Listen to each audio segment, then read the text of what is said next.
Hey guys, this is going to be the first guide video in a series of quick guide videos for Divinity Original Sin 2. We're going to go over various strategies and mechanics for this game.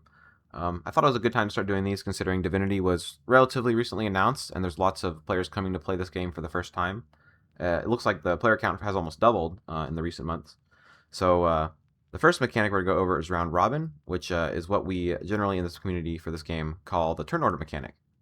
So if we look here at the top, whenever combat starts, you'll get this turn order with rounds separated by this gray bar, and every character will take one turn every round, and the fastest character will go first. So in this case, that's this Magister Elementalist, who has 19 initiative.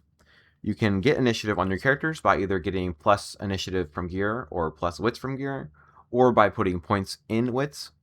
So right here we have 9 points in wits, but we don't have any gear, so we're getting plus 9 initiative from wits because you get 1 point initiative for every point in wits over 10.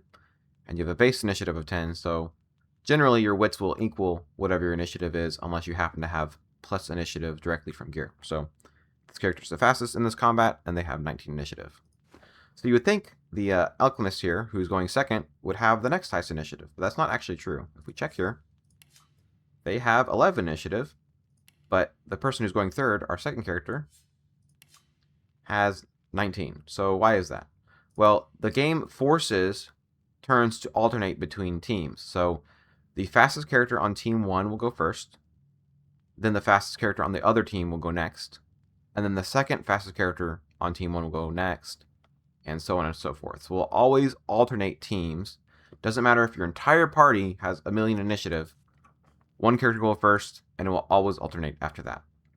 So when you're building initiative on your characters, really you just need to make sure that one character is going to secure your first turn, and the initiative on the other 3 characters in your party only matter in order to arrange them in turn order. So if you want a particular character to go before another, that's the only time initiative would matter beyond the first character in your party being the fastest.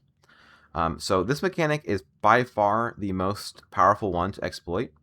So the reason for that is as long as we can crowd control or kill the next character in turn order, so basically turn deny them, we will always secure the next character in our party's turn and never have to worry about an enemy ever doing anything to us.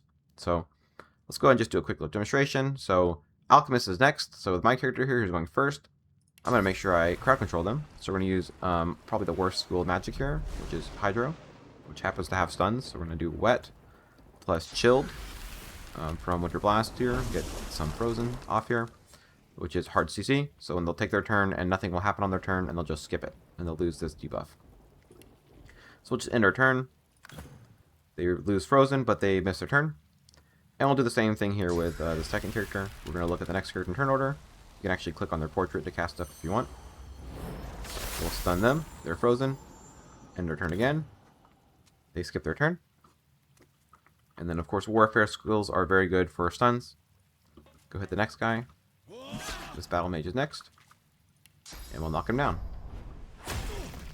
So this demonstration is obviously like an oversimplification. As we can see, we're back to the next round because you're going to have to employ other mechanics and strategies to make this happen, where you're effectively crowd controlling or killing the enemies before they take turns.